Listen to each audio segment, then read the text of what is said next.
اب میں ہر دل عزیز اور نوجوانوں کے دلوں کی دھڑکن جن کا خطاب سوشل میڈیا اور یوٹیوب کے ذریعہ آپ سنتے رہتے ہیں، جن کا طرز خطابت منفرد اور جداگانہ ہے، جن کی تقریر انتہائی مربوط ہوتی ہے، زبان عام، فہم سلیس اور انداز بیان بہت دلکش ہوتا ہے۔ میری مراد Abul Kalam Azad Islamic awakening centre کے صدر مؤخر عالی ذی وقار ابو عبداللہ محمد رحمانی سنابری مدنی حفظہ اللہ ہے۔ شیخ محترم کا خطاب سماعت فرمائیں۔ یہ لمحے بار بار نہیں آئیں گے، یہ موقع بار بار نہیں آئیں گے۔ دل کھول کر آپ اپنے اس مہمان کا استقبال کیجئے۔ سرزمین مکرانہ کو یہ سعادت ملی ہے، اس مدرسے کو یہ سعادت ملی ہے۔ اللہ رب العالمین آپ کا آنا جانا مبارک کرے۔ میں اس موقع پر اپنے محسن خاص فضیلت الشیخ محمد شعیب مدنی حفظہ اللہ کو یاد کرنا چاہوں گا، جنہوں نے شیخ محترم کو یہاں تک لانے میں کلیدی کردار ادا کیا۔ اللہ رب العالمین شیخ محترم کو اس کا عزت دے۔ اب میں نہایت ہی ادب و احترام سے شیخ سے گزارش کروں گا کہ سامعین کو اپنے مواعظ حسنہ سے مستفید فرمائے۔ وہ جب بھی بولیں انداز جدا ہوتا ہے، وہ جب بھی بولیں انداز جدا ہوتا ہے، چاند سوار نکلے تو نیا ہوتا ہے۔ السلام علیکم ورحمۃ اللہ وبرکاتہ۔ بسم اللہ الرحمن الرحیم، الحمد للہ رب العالمین، والصلاة والسلام علی رسولہ الکریم محمد وعلی آلہ واصحابہ اجمعین، اما بعد۔ اعوذ باللہ من الشیطان الرجیم، بسم اللہ الرحمن الرحیم۔ محمد رسول اللہ والذین معہ اشداء علی الکفار رحماء بینہم تراہم رکعا سجدا یبتغون فضلا من اللہ ورضوانا سیماہم فی وجوہہم من اثر السجود ذلک مثلہم فی التوراة ومثلہم فی الانجیل كزرع اخرج شطأه فآزره فاستغلظ فاستوى على سوقه۔ وقال الله تبارك وتعالى رضي الله عنهم ورضوا عنه وأعد لهم جنات تجري تحتها الأنهار خالدين فيها أبدا ذلك الفوز العظيم۔ وقال النبي صلى الله عليه وسلم لا تسبوا أصحابي فوالذي نفسي بيده لو أن أحدكم أنفق مثل أحد ذهبا ما أدرك مد أحدهم ولا نصيفه، رواه مسلم۔ محترم سامعین کرام، بزرگان دین، نوجوانان ملت اسلامیہ اور خواتین اسلام، یہ اللہ رب العالمین کا فضل و کرم اور اس کا شکر و احسان ہے کہ رب کائنات نے ہم کو قرآن و سنت کی روشنی میں تھوڑی بہت گفتگو سننے اور گفتگو کرنے کا موقع عنایت فرمایا ہے۔ آپ کے سامنے ابتدا میں جس طالب علم نے تلاوت کلام پاک پیش کی، اس تلاوت میں یہ آیت کریمہ گزری تھی جس آیت کریمہ کی تلاوت میں نے آپ کے سامنے کی ہے، جس میں رب کائنات نے رسول اکرم صلی اللہ علیہ وسلم کا تذکرہ کر کے صحابہ کرام کے سلسلے میں تفصیلی گفتگو فرمائی ہے اور ان کی صفات حمیدہ کا تذکرہ فرمایا ہے۔ کیونکہ یہ محرم کا مہینہ ہے اور آج ہم محرم کی 9 تاریخ کو مکمل کر کے صلاۃ مغرب کے ساتھ 10 محرم میں داخل ہوئے ہیں، اور کل کی تاریخ یا جس تاریخ کی ابتدا ہو چکی، یہ تاریخ اس روئے زمین سے، اس سرزمین سے، اس دنیا سے ظلم و جور کو ختم کرنے کی وہ تاریخ ہے جو موسیٰ علیہ السلام اور فرعون لعین کے درمیان رقم کی گئی تھی۔ یہ تاریخ وہ تاریخ ہے جب ایک ظالم و جابر اور خدائی کا دعویٰ کرنے والا اور عدل و انصاف کو نیست و نابود کرنے والا، ظلم و جور کو انجام دینے والا، جادوگروں کی مدد سے دنیا کی حقیقتوں کو دنیا کے سامنے تبدیل کر کے اور دنیا کو احمق بنا کر کے پیش کرنے والا وہ فرعون لعین جو مصر کی سرزمین پر اس بات کا اعلان کرتا ہے کہ ہماری بستی میں، ہمارے شہر میں جو بھی بچے پیدائش پاتے ہیں ان کو ختم کر دیا جائے، کیونکہ یہ پیشین گوئی کی گئی ہے کہ ایسا بچہ پیدا ہونے والا ہے جو فرعون سے دو ہاتھ کر کے اس کو شکست دے گا۔ لہذا حکم عام جاری ہوا، بچوں کو قتل کیا جانے لگا، لیکن رب کائنات کی قدرت دیکھیں کہ اللہ رب العالمین نے ظلم و جور کو نیست و نابود کرنے کے لیے، عدل و انصاف کی آواز کو بلند کرنے کے لیے، عدل و انصاف کو قائم کرنے کے لیے جس بچے کی پیدائش کو مقدر رکھا تھا، وہ بچہ فرعون ہی کے محل میں پرورش پاتا ہے۔ اس کا بکسا دریائے نیل سے اٹھا کر کے محل میں لایا جاتا ہے، محل میں اس کی پرورش ہوتی ہے، اس کو آزمایا جاتا ہے، اس کے امتحانات لیے جاتے ہیں، اور رب کائنات نے سارے ظلم و جور کے درمیان یہ چراغ جلا کر کے امت اسلامیہ کے لیے، ساری دنیا کے لیے ایسا بندوبست پیدا کر دیا کہ اسی ظلم و جور کے درمیان انصاف قائم کرنے والا، آگے کے دور میں جا کر کے رب کائنات کا نبی ہونے والا، اس کی رسالت پانے والا، اور اس کے اوپر جس پر تورات کا نزول ہونے والا تھا، وہی بچہ اس فرعون لعین اور ظالم و جابر بادشاہ کے محل میں سارے بندوبست کے خلاف پرورش پا کر کے عدل و انصاف کے قیام کے لیے تیار کیا جاتا ہے۔ یہ فرعون لعین تھا، یہ موسیٰ علیہ السلام تھے۔ یہ پوری کی پوری تاریخ ہمارے طلباء عزیز کو، ہمارے نوجوانوں کو، ہمارے علماء کو گہرائی کے ساتھ معلوم ہونی چاہیے۔ تو رب کائنات نے اسی تاریخ میں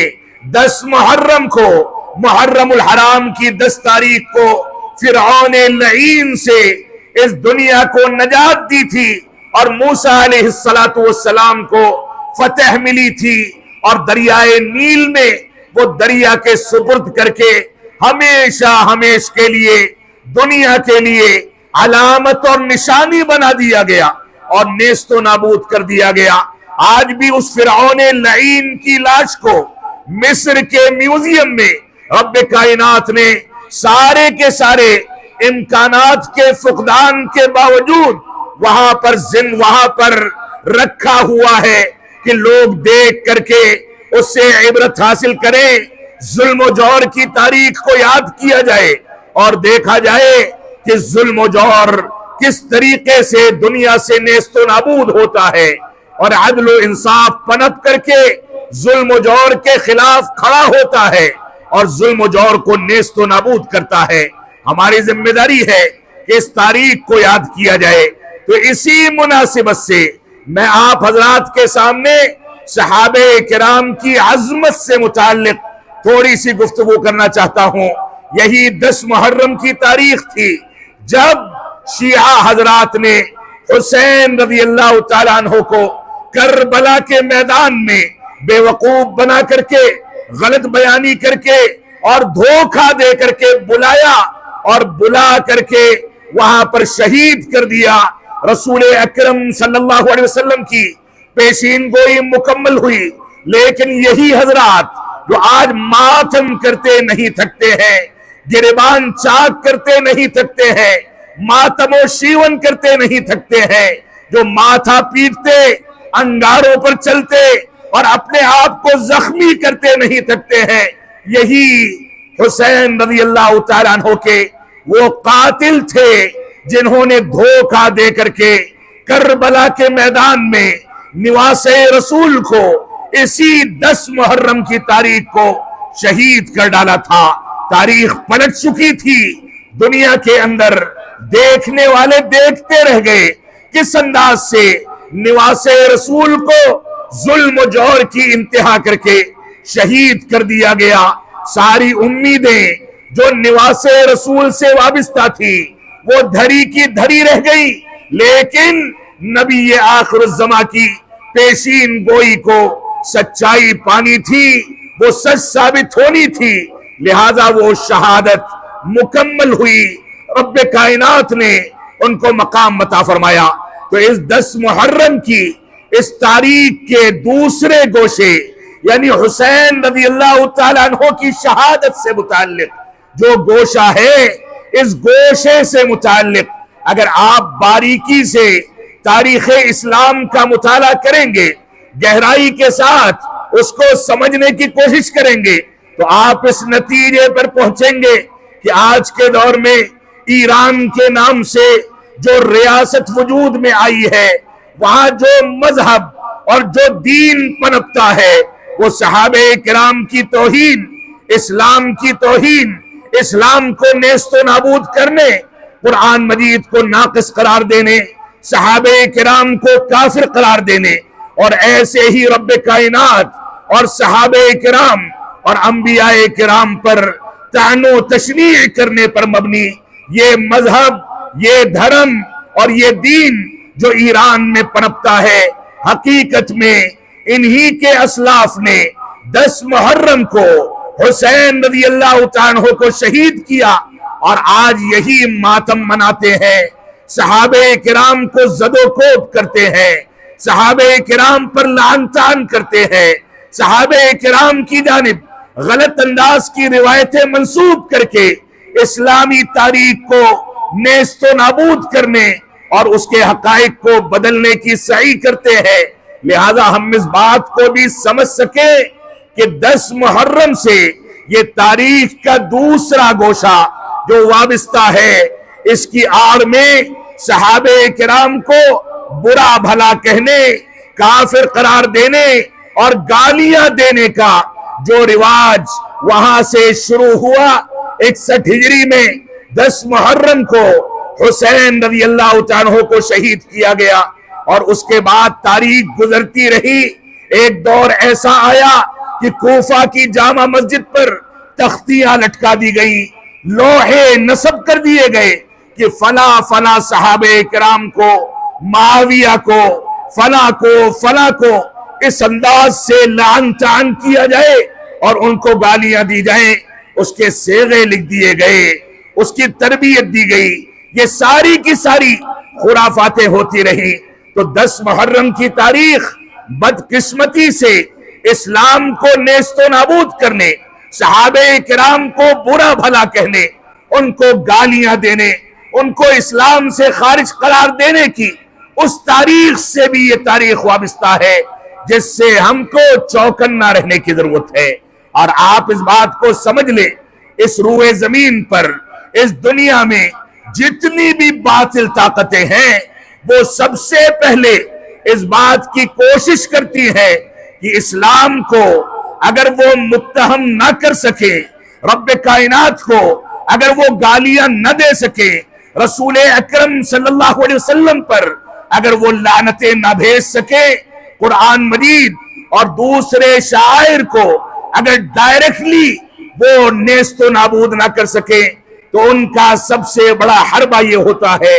کہ ان وسائل کو مجروح کر دیا جائے، جن وسائل کے ذریعے، جن ذرائع کے ذریعے اور جن لوگوں کے ذریعے یہ قرآن مجید، یہ عظمت، یہ قرآن و سنت کی تعلیمات ہم تک پہنچی ہے۔ اور یہی کام سب سے پہلے اسلام کے اندر ایجاد ہونے والی پہلی بدعت جو ذوالخویصرہ کے دور میں رسول اکرم صلی اللہ علیہ وسلم کی موجودگی میں وجود پا چکی تھی، اس نے اللہ کے نبی صلی اللہ علیہ وسلم سے آ کر کے بھری مجلس میں کہا، اے اللہ کے نبی میرے ساتھ انصاف کیجئے۔ آپ نے فرمایا اگر میں انصاف نہیں کروں گا تو کون انصاف کرنے والا ہے؟ اس کے بعد آپ نے اس کو بددعا دی، فرمایا ویلک، تیرے لیے تباہی ہے، اگر میں انصاف نہیں کروں گا تو کون انصاف کرے گا؟ صحابہ کرام نے میانوں سے تلوار نکال لی، فرمایا کہ آپ فرمائیں، آپ اجازت دیں تو اس کا سر قلم کر دیا جائے۔ آپ نے فرمایا کہ نہیں، اس کی پسلی سے اور اس کے نطفے سے اسی خروج کو بڑھاوا دینے والے بعض ایسے افراد موجود ہیں، آگے بڑھاوا ملنے والا ہے، اس فکر کو ترویج کسی حد تک مل چکی ہے، اس کو قتل کرنے کی ضرورت نہیں ہے، لیکن آپ نے اس موقع سے امت اسلامیہ کو تنبیہ فرمائی، اس سے ڈرایا، اس کی فکر کی تردید کی، اس کی توہین کی تردید کی، اور اس کے بعد فرمایا اے لوگوں سنو، یہ لوگ ایسے ہوں گے، اس کی نسل سے آنے والے افراد ایسے ہوں گے، تم اپنی نمازوں کو ان کی نمازوں کے آگے حقیر سمجھو گے، اپنے رکوع اور سجدے کو ان کے رکوع اور سجدوں کے آگے حقیر سمجھو گے، ان کی دعاؤں کو اپنی دعاؤں سے جب تولو گے تو تمہاری دعائیں حقیر نظر آئیں گی۔ یہ لوگ نوجوان ہوں گے بغیر داڑھی اور ایسے ہی نوجوانی کی عمر سے گزرنے والے، جلد بازی کرنے والے، قرآن مجید کی تلاوت اور اس کا اہتمام کرنے والے، لیکن قرآن مجید کی تلاوت تو کریں گے، بڑی خوبصورت آواز میں اس کی قرأت کریں گے، تلاوت کریں گے، لیکن یہ قرآن مجید کی تعلیمات ان کے حلق سے نیچے نہیں اتریں گی۔ لہذا ہماری ذمہ داری ہے کہ ہم قرآن و سنت کی روشنی میں ان خوارج کی، ان بدعات کو سامنے رکھتے ہوئے اپنے اندر قرآن و سنت کی روشنی میں صحیح انداز سے اس کی پیروی کا جذبہ پیدا کریں۔ رب کائنات ہم کو ان باتوں کی توفیق عطا فرمائے، خوارج کے اس فتنے سے اپنے آپ کو بچانے، اس سے برات کا اعلان کرنے کی توفیق عطا فرمائے۔ یہی خوارج تھے، اسی کا امتداد تھا، انہی خوارج کے نسل سے پیدا ہونے والے اور آگے کے دور میں آنے والے اخوانیت کی ترویج کرنے والے، سروریت کی دعوت دینے والے، صحابہ کرام کے خلاف چور دروازے تلاش کرنے والے، یہ اخوانی، یہ سروری، یہ ہندوستان کے پس منظر میں جماعت اسلامی، یہ سارے کے سارے لوگ انہی خوارج کے طریقے پر چلنے والے اور اسی کی ترویج کرنے والے تھے۔ تو اللہ کے نبی صلی اللہ علیہ وسلم کے دور میں ان خوارج کے ذریعے یہ سارے کے سارے فتنے یہ آگے بڑھے، اور اس کے بعد رافضیت کا، شیعیت کا یہ فتنہ عروج پر آیا، اور اس کے بعد ان لوگوں نے علی بن نبی طالب رضی اللہ عنہ کو رب کائنات کے مقام پر بیٹھا دیا، ان کے بارے میں یہ اعتقاد رکھا کہ ان کی عبادت کرنا، ان کے آگے سجدہ کرنا، ان کی پوجا کرنا، ان کے آگے جھکنا، یہ ساری کی ساری چیزیں جائز ہیں۔ تو یہ ایک پس منظر ہے، اسی 10 محرم کی تاریخ کا ایک خلفیہ ہے، جس کی بنیاد پر ہمیں خصوصی طور سے تاریخ اسلام کو سمجھنا چاہیے۔ تو جو آیت کریمہ آپ کے سامنے تلاوت کی گئی وہ صحابہ کرام کی عظمت سے متعلق اسی وجہ سے منتخب کی گئی ہے تاکہ یہ واویلا کھا کرنے والے، صحابہ کرام کو سب و شتم کرنے والے، صحابہ کرام کو گالیاں دینے والے اس امت کے سامنے ننگے ہو جائیں، ان کی حقیقت دنیا کے سامنے واضح کر دی جائے، یہ بتا دیا جائے کہ یہ کتنے پانی میں ہیں، قرآن و سنت کی پیروی سے کتنا زیادہ دور ہے۔ تو رب کائنات نے فرمایا محمد الرسول اللہ، محمد صلی اللہ علیہ وسلم اللہ رب العالمین کے رسول ہیں۔ والذین معہ اشداء علی الکفار رحماء بینہم تراہم رکعا سجدا یبتغون فضلا من اللہ ورضوانا۔ رب کائنات نے گواہی دے دی کہ اللہ کے نبی صلی اللہ علیہ وسلم کے ساتھ آپ کے جو ساتھی ہیں وہ کفار کے لیے، باطل افکار کے لیے، بدعات و خرافات کے لیے، غلط انداز کے افکار کے لیے، غلط انداز کے فہم کے لیے، دین کی غلط تعبیرات کے لیے ہمیشہ شدید ہو کر کے دنیا کے سامنے آئے۔ کفار اور کفریہ اصطلاحات، مشرک اور مشرکانہ اصطلاحات، اور مشرکین اور کفار سے ماخوذ بدعات و خرافات کے وہ رسم و رواج جو قرآن و سنت کی مخالفت کی بنیاد پر ایجاد کر کے جن کو مسلمانوں کے درمیان رواج دیا جاتا ہے، ان سارے کے سارے افکار کے خلاف یہ صحابہ کرام ننگی تلوار بن کر کے ان کے لیے شدت اختیار کرتے ہیں۔ تو فرمایا اشداء علی الکفار، یہ کفار کے لیے سخت ہیں، رحماء بینہم، اور آپس میں ایک دوسرے کے لیے صلح و صفائی کرنے والے، رحم دلی اختیار کرنے والے، اخوت کی اور محبت کی مثالیں قائم کرنے والے، ایک دوسرے کو قرآن و سنت کے دلائل کی بنیاد پر لے کر کے چلنے والے، یہ آپس میں رحم کرنے والے ہیں۔ آپ دیکھیں گے کہ ان کے سجدوں کے نشان ان کی پیشانیوں پر واضح ہوتے ہیں۔ رب کائنات نے ان کو مضبوطی عطا کی، ایک تناور درخت بنا دیا، ان کے ذریعے دنیا کے اندر رحمت کا، برکت کا، ہدایت کا نور پھیلا دیا گیا، ساری دنیا اس سے فیضیاب ہوتی ہے، اور کفار دیکھ دیکھ کر کے بل بلا اٹھتے ہیں، اکڑتے ہیں، اس کے خلاف کھڑے ہوتے ہیں، جلتے بھنتے ہیں، لیکن رب کائنات کے دین کو ان چیزوں سے، اس غضبناکی سے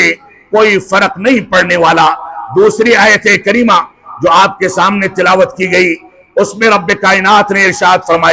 فرمایا رضی اللہ عنہم ورضوا عنہ، یہ صحابہ کرام وہ شخصیات ہیں جو رب کائنات سے راضی ہو گئے اور رب کائنات ان سے راضی ہو گیا، یہ دونوں ایک دوسرے سے راضی ہو گئے۔ اس سے عظیم اور بابرکت اور اس سے زیادہ مقدس سرٹیفکیٹ کیا ہو سکتا ہے کہ یہ رب کائنات سے راضی ہو گئے اور رب کائنات ان سے راضی ہو گیا۔ یہ دونوں کے دونوں ایک دوسرے سے خوش ہیں، ایک دوسرے کا تعاون کرتے ہیں، دین کے مشن کو آگے بڑھاتے ہیں۔ یہ تنہا بھی رہ جاتے ہیں، پیبند لگے کپڑے بھی پہنتے ہیں، فاقہ بھی کرتے ہیں، بھوکے اور پیاسے بھی رہتے ہیں، تو اس دور میں بھی رب کائنات ان کا ناصر و حامی ہوتا ہے۔ یہ صحابہ کرام اسی سلسلے کی کڑی تھے جس سلسلے میں رسول اکرم صلی اللہ علیہ وسلم نے ان صحابہ کرام کو دلاسا دیا۔ بلال حبشی کے پیروں میں بیڑیاں ڈالی گئیں، آل یاسر کو ستایا گیا، صحابہ کرام کو قتل کرنے اور نیست و نابود کرنے کی کوششیں کی گئیں، لیکن اس کے باوجود ہمارے نبی آخر الزمان نے ان لوگوں کو دلاسا دیا۔ آسمان سے رب کائنات نے قرآن مجید میں ان کے لیے سرٹیفکیٹ جاری کیا۔ رسول اکرم صلی اللہ علیہ وسلم خانہ کعبہ میں موجود تھے، کفار و مشرکین مکہ کے سرداروں سے گفتگو کر رہے تھے، وہاں رائے مشورہ چل رہا تھا۔ ایک نابینا صحابی رسول وہاں پر آتے ہیں، آپ کو آواز دیتے ہیں، آپ نے توجہ نہیں دی، آپ نے دھیان نہیں دیا، وہ صحابی رسول پکارتے رہے۔ رب کائنات نے جب یہ دیکھا کہ میرا ایک غریب اور فقیر بندہ جو قرآن و سنت کے مطابق اور توحید کے مطابق چلنے والا ہے، نابینا ہے، آنکھوں سے محروم کر دیا گیا ہے، وہ آ کر کے نبیوں کے سردار کو جب آواز دیتا ہے تو نبی آخر الزمان اس کو نظر انداز کر دیتے ہیں۔ تو ساتویں آسمان سے رب کائنات نے وحی نازل فرمایا عبس وتولا ان جاءہ الاعمی، آپ نے اپنا مبارک چہرہ پھیر لیا جب آپ کے پاس ایک نابینا شخص آتا ہے۔ یہ مقام تھا صحابہ کرام کا، یہ مقام تھا ایک صحابی رسول کا، جس کے بارے میں، جس کی عظمت کو سمجھنے کے لیے، جس کی اہمیت کو بتانے کے لیے رب کائنات نے آسمان سے تنبیہ نازل کی تھی اور اپنے نبی کو ڈانٹ لگا دی تھی کہ یہ فقیر اور غریب صحیح، لیکن اس کی جانب توجہ نہ دینا یہ آپ کے شان کے خلاف ہے، یہ صحابہ کرام کا مقام ہے۔ تو رب کائنات نے فرمایا یہ رب کائنات سے راضی ہو گئے، رب کائنات ان سے راضی ہو گیا، اور رب کائنات نے ان کے لیے ایسے باغات اور ایسی جنتیں تیار کر رکھی ہیں جس کے نیچے نہریں بہ رہی ہیں، خالدین فیہا ابدا، یہ ان باغات میں ہمیشہ ہمیشہ رہیں گے. ذالک الفوز العظیم، یہ بہت عظیم کامیابی ہے. رب کائنات نے صحابہ کرام کے بارے میں اسی وجہ سے ارشاد فرمایا وَكُلًّا وَعْدَ اللَّهُ الْحُسْنَى، ان سارے کے سارے صحابہ کرام سے رب کائنات نے حسنہ کا وعدہ کیا ہے، یعنی جنت کا وعدہ کیا ہے. شرف صحابیت میں جو صحابی رسول اکرم صلی اللہ علیہ وسلم سے ایمان کی حالت میں ملاقات کرے، ایمان ہی پر اس کی وفات ہوئی ہو، چاہے دور سے دیکھ لیا ہو، ہاتھ ملانے کا، مجلس میں بیٹھنے کا شرف حاصل ہوا ہو نہ ہوا ہو، حجۃ الوداع میں یا کسی موقع سے دور سے اس نے وہ دیدار حاصل کر لیا ہو، تو بھی وہ شرف صحابیت سے مشرف ہو جاتا ہے. وہ بھی رضی اللہ عنہم ورضوا عنہ کی فہرست میں شامل کر لیا جاتا ہے. وہ بھی وَكُلًّا وَعْدَ اللَّهُ الْحُسْنَى، ان سارے کے سارے لوگوں سے جن سے جنت کی بشارت اور جنت کا وعدہ کیا گیا ہے اس فہرست میں شامل کر لیا جاتا ہے. لہذا ہماری ذمہ داری ہے کہ ہم قرآن و سنت کے مطابق صحابہ کرام کے مقام کو سمجھیں اور رسول اکرم صلی اللہ علیہ وسلم کی وہ روایت جو آپ کے سامنے پڑھی گئی، صحیح مسلم کی روایت، جس میں اللہ کے نبی صلی اللہ علیہ وسلم فرماتے ہیں لا تسبوا اصحابی، اے لوگوں سنو میرے صحابہ کو گالیاں مت دیا کرو، سنو میرے صحابہ کو، میرے ساتھیوں کو برا بھلا مت کہا کرو، ان کو گالی گلوچ مت کرو، ان کے اوپر لعن طعن مت کرو. اور سنو فوالذی نفسی بیدہ لو ان احدکم، اس رب کی قسم جس کے ہاتھ میں میری جان ہے، اگر تم میں سے کوئی احد پہاڑی کے برابر سونا بھی خرچہ کر دے تو ایک صحابی رسول کے ایک مد یا آدھے مد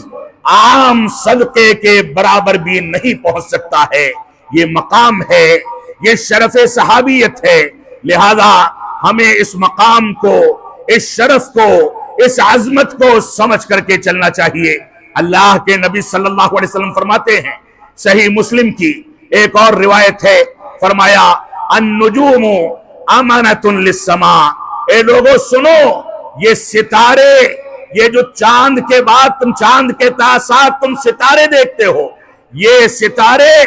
آسمان کے لیے محافظ قرار دیے گئے ہیں. فَإِذَا ذَهَبَتِ النُّجُومُ أَتَى السَّمَاءُ مَا تُوعَدُ، جب یہ ستارے ہلاک ہو جائیں گے تو آسمان کو تباہی لاحق ہو جائے گی، آسمان تباہ کر دیا جائے گا. اور ایسے ہی آپ نے فرمایا وَأَنَا أَمَنَةٌ لِأَصْحَابِي، اور میں اپنے صحابہ اور اپنے ساتھیوں کے لیے محافظ بنایا گیا ہوں. جب میں اس دنیا سے رخصت ہو جاؤں گا، میری وفات ہو جائے گی، میں اس دنیا سے چلا جاؤں گا، تو میرے صحابہ کو اور میرے ساتھیوں کو 110 ہجری تک، جب تک ان کا وجود باقی رہے گا، جب تک وہ ساری کی ساری چیزیں لاحق ہوں گی جن کا ان سے وعدہ کیا گیا. وہ مصائب میں گرفتار کر لیے جائیں گے، مشکلات کا سامنا کریں گے، لیکن دین پر استقامت اور دین کی قوت کی بنیادوں پر مصائب کا سامنا کر کے ہمیشہ کامیاب ہوتے رہیں گے. اور اس کے بعد فرمایا وَأَنَا، اور اس کے بعد فرمایا اور اصحابی آمنۃ لِأُمَّتِي، میرے ساتھی یعنی صحابہ کرام میری امت کے لیے محافظ بنائے گئے ہیں. جب یہ صحابہ کرام اس دنیا سے رخصت ہو جائیں گے تو میری امت کو وہ سارے کے سارے فتنے آ کر کے دبوچ لیں گے، جن فتنوں کو آگے آنے والے دور میں بدعات و خرافات کا فتنہ کہا جائے، ماتریدیت کا فتنہ کہا جائے، خروج کا فتنہ کہا جائے، اور ایسے ہی خوارج کا فتنہ کہا جائے، تقلید شخصی کا فتنہ کہا جائے، شرک باللہ اور قبر پرستی کا فتنہ کہا جائے. یہ ان فتنوں میں مبتلا ہو کر کے اپنے دین کو ضائع کر دیں گے. صحابہ کرام جو ان کے اوپر محافظ بنائے گئے، ان صحابہ کرام کا رخصت ہو جانا یہ اس بات کی علامت ہے کہ امت اسلامیہ کو مصائب کا سامنا کرنا پڑے گا۔ اللہ کے نبی صلی اللہ علیہ وسلم نے اسی بنیاد پر دو ٹوک فیصلہ فرما دیا، فرمایا اذا ذکر اصحابی فامسکوا، اے لوگوں سنو، جب میرے صحابہ کا، میرے ساتھیوں کا تذکرہ کیا جائے تو اپنی زبانوں پر تالے لگا لیا کرو، خاموشی اختیار کر لو، چپی سادھ لو، نہ کوئی تعویل کرو، نہ گفتگو کرو۔ احترام کے نتیجے میں صحابہ کرام کا جب تذکرہ آئے تو خاموشی کے ساتھ ان کے اوپر درود و سلام بھیجو، رحمتوں کی دعائیں کرو، اور خرافات سے اپنے ذہنوں کو بچا کر کے ان سے برات کا اعلان کر دو۔ اور یہ حقیقت ہے، جو جتنا زیادہ باطل پرستی کا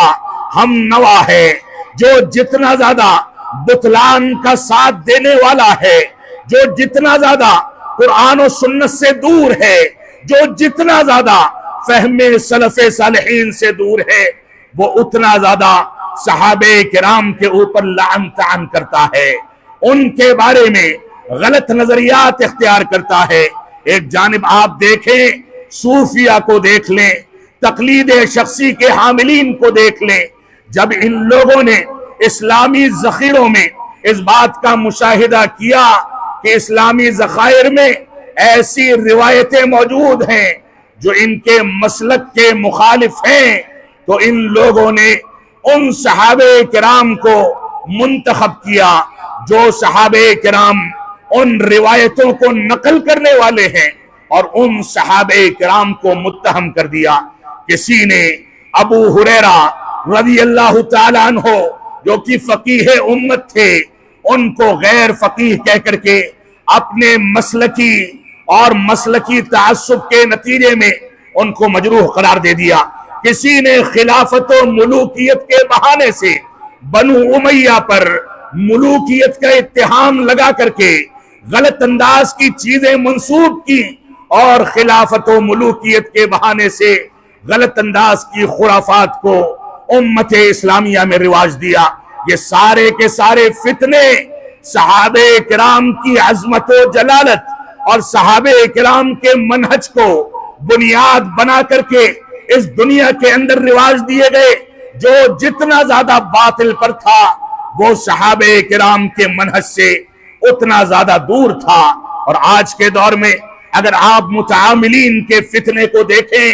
آپ انجینئرز کے فتنے کو دیکھیں، آپ ایڈوکیٹس کے فتنے کو دیکھیں، آپ برادرز اور سسٹرز کے فتنوں کو دیکھیں، آپ ڈاکٹروں کے فتنوں کو دیکھیں، غیر علماء واعظین کے فتنوں کو دیکھیں، تو یہ پوری کی پوری ٹولی کتنے مہنگے سے مہنگے کیمرے لگا لے،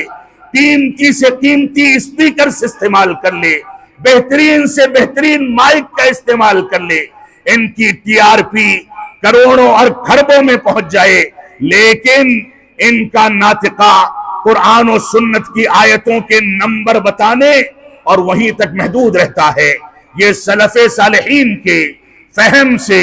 دنیا کو نہ واقف کرا پاتے ہیں اور نہ اس کی صلاحیت رکھتے ہیں۔ علامہ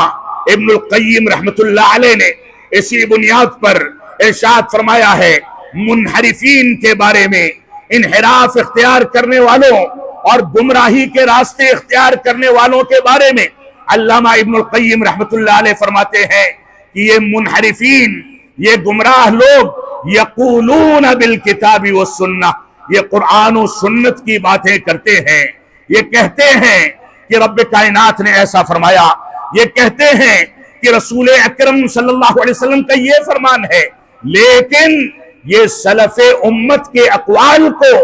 دنیا کے سامنے پیش کرنے سے اجتناب کرتے ہیں، کیونکہ جانتے ہیں قرآن و سنت کے معانی اور مفہوم کو تحدید فراہم کرنے والے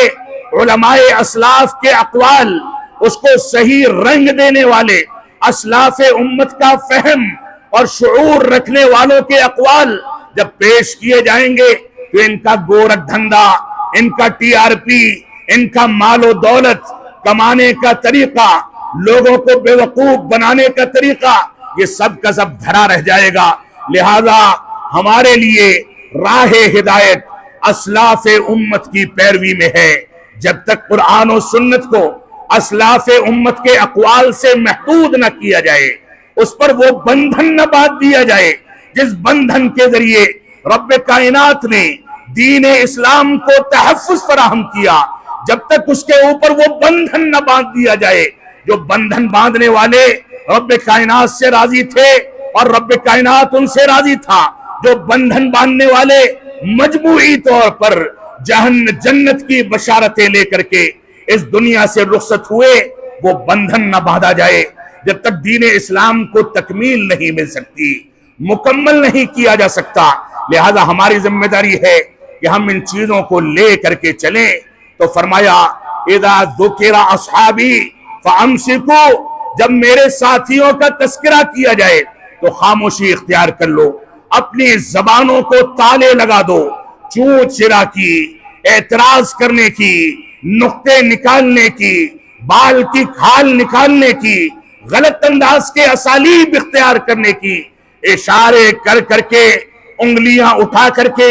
تنقیدیں کرنے کی، اپنے دلوں میں چور دروازے پالنے کی، اپنے خاندانوں میں اخوانیت اور سروریت کے مناہج کو ترویج دینے کی کوئی گنجائش موجود نہیں ہے۔ جب میرے صحابہ کا تذکرہ کیا جائے، وہ ادنا سے ادنا صحابی ہو،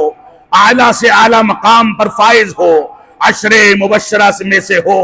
جنت کی بشارت پانے والوں میں سے ہو، فامسکو، اپنی زبانوں پر تالے لگا لو، کوئی گنجائش موجود نہیں ہے۔ یہ ہمارا اعتقاد ہے،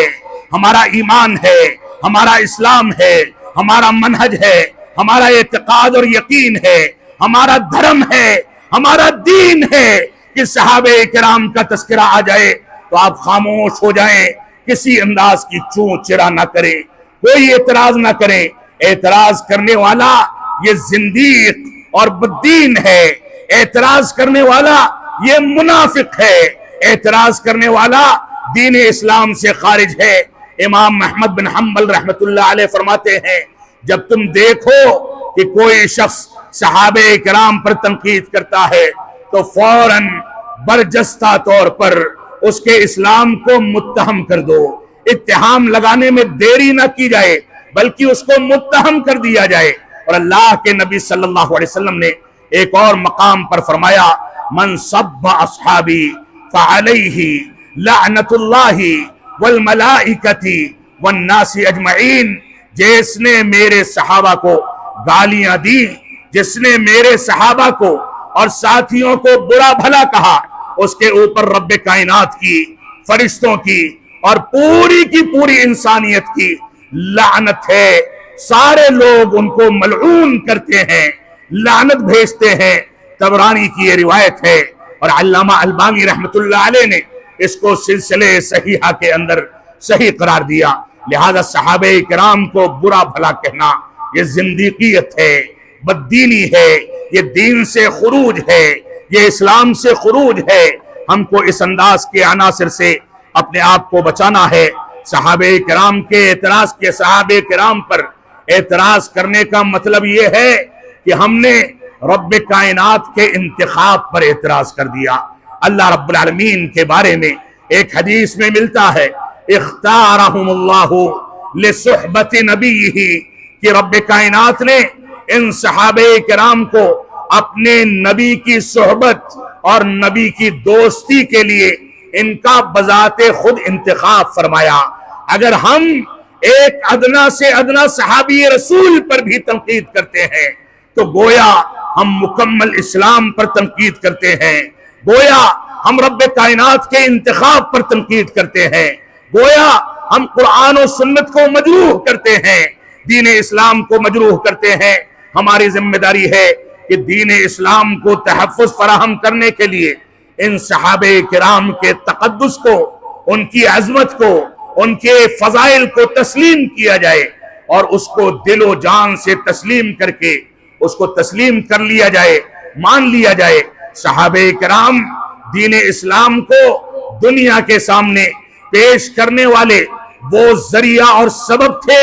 اگر وہ نہ ہوتے تو آج نہ قرآن مجید مکمل ہوتا، نہ قال اللہ اور قال الرسول کی صداؤں کی بنیادوں پر ہم آج ایک دوسرے سے گفتگو کر پاتے۔ صحابہ کرام وہ وسیلہ اور وہ ذریعہ تھے جن کو لے کر کے ہم نے قرآن و سنت کی بنیاد پر ساری کی ساری چیزوں کو سمجھا۔ بنو امیہ پر اعتراض کرنا یہ اسی سلسلے کی کڑی ہے جو رافضہ اور شیعوں نے اختیار کر کے صحابہ کرام پر تنقید کی۔ یہ ایک جانب آل بیت رسول کے فضائل کے بہانے سے ان کے بارے میں مبالغہ آرائی کرتے ہیں، اور دوسری جانب یہ صحابہ کرام اور آل بیت رسول کے اوپر تنقید کر کے یہاں تک اعتقاد رکھتے ہیں کہ سارے کے سارے صحابہ، 3 صحابہ کرام کے علاوہ یہ سارے کے سارے کافر ہو گئے، دین سے پھر گئے۔ ان کا اعتقاد ہے کہ صحابہ کرام نے مل کر کے قرآن مجید کے اندر تحریف پیدا کر دی۔ ان کا اعتقاد ہے کہ ابو بکر و عمر یہ فرعون و حامان تھے، یہ ولد زنا تھے۔ ان کا اعتقاد ہے نعوذ باللہ من ذالک کہ عمر بن خطاب رضی اللہ عنہ ولد زنا بھی تھے، اور ان کو جہنم کا عذاب ابلیس سے زیادہ دردناک شکل میں دیا جائے گا، نعوذ باللہ من ذالک۔ ان کا ایک امام خمینی کہتا ہے اپنی کسی کتاب کے باب الطہارہ میں، کہتا ہے کہ ابو بکر و عمر، طلحہ، زبیر، عائشہ، معاویہ اور یہ سارے کے سارے لوگ اخبث من الکلاب والخنازیر، یہ کتوں اور خنزیر سے زیادہ خبیث ہیں۔ یہی وجہ ہے کہ ایران میں بڑے لوگوں کے گھروں میں جو کتے پالے جاتے ہیں، آج بھی یہ مسلمہ حقیقت ہے نعوذ باللہ کہ ان کتوں کا نام ابو بکر و عمر کے نام سے موسوم کیا جاتا ہے۔ رب کائنات ہم کو صحابہ کرام کی عظمتوں کو سمجھنے کی توفیق عطا فرمائے، ہم کو توفیق عطا فرمائے کہ ہم صحابہ کرام کے مقام کو سمجھیں، صحابہ کرام کی عظمت کو سمجھیں، صحابہ کرام کے منہج کو سمجھیں، صحابہ کرام کے فہم اور طریقے کو سمجھیں اور اس کے مطابق زندگی گزاریں۔ ہم جب تک جئیں تب تک اسلام پر جئیں، صحابہ کرام کے منہج پر مرنے مٹنے کے لیے جئیں۔ ہماری زندگی کا آخری لمحہ، آخری سانس بھی صحابہ کرام کے منہج اور ان کی شخصیات کے دفاع میں گزرے۔ یہی ہمارا اوڑھنا بچھونا ہے، یہی ہمارا مقصد حیات ہے، یہی ہمارا دین ہے، یہی ہمارا عقیدہ ہے، یہی ہماری اصالت ہے، یہی ہماری بنیاد ہے۔ رب کائنات ہم کو صحابہ کرام کی عظمت کو سمجھنے اور اس کے تقاضوں کی تکمیل کرنے کی توفیق عطا فرمائے، اور محرم کے موقع سے جو تعزیہ داری کی جاتی ہے، گریبان چاک کی جاتی ہے، اپنے کپڑے پھاڑے جاتے ہیں، اور ایسے ہی تعزیے کا طواف کیا جاتا ہے، شربت تقسیم کیا جاتا ہے، سبز رنگ کے کپڑے پہنا کر کے بچوں کو نکال کر کے یہ اعتقاد رکھا جاتا ہے کہ ان کی مغفرت ہو جائے گی۔ ایسے ہی ذوالجناح گھوڑے کو خدا مانا جاتا ہے۔ حسین کے تعزیے کے بارے میں، رضی اللہ عنہ کے بارے میں یہ اعتقاد رکھا جاتا ہے کہ ان کی روح اس میں حاضر ہوتی ہے۔ یہ ساری کی ساری خرافاتیں اور صحابہ کرام کے اوپر لعن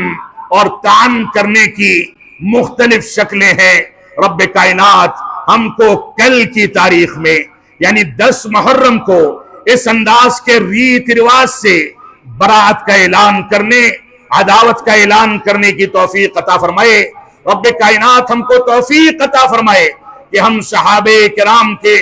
مقدس چہرے کو سمجھ سکیں، اس کے مطابق زندگی کو ڈھال سکیں۔ ہم جب تک جئیں تب تک اسلام پر جئیں، جب ہمارا خاتمہ ہو تو ایمان پر ہو۔ وصلی اللہ علی نبینا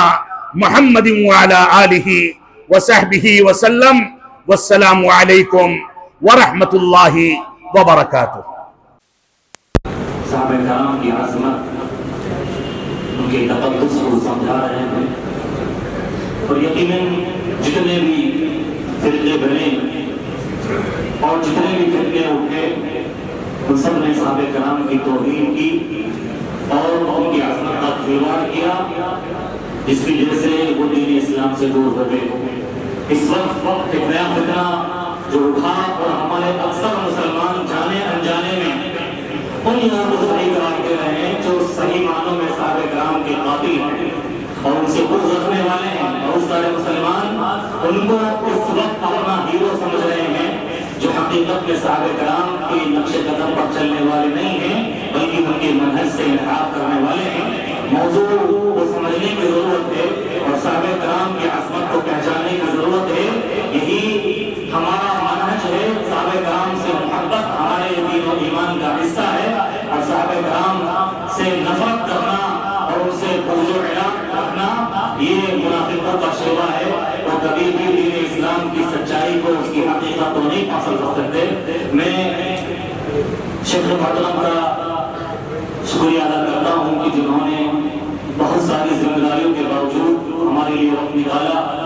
اور اپنے اس ادارے کے لیے اپنائیت کا ثبوت دیا. کافی سالوں بعد شیخ محترم کا آنا ہوا اور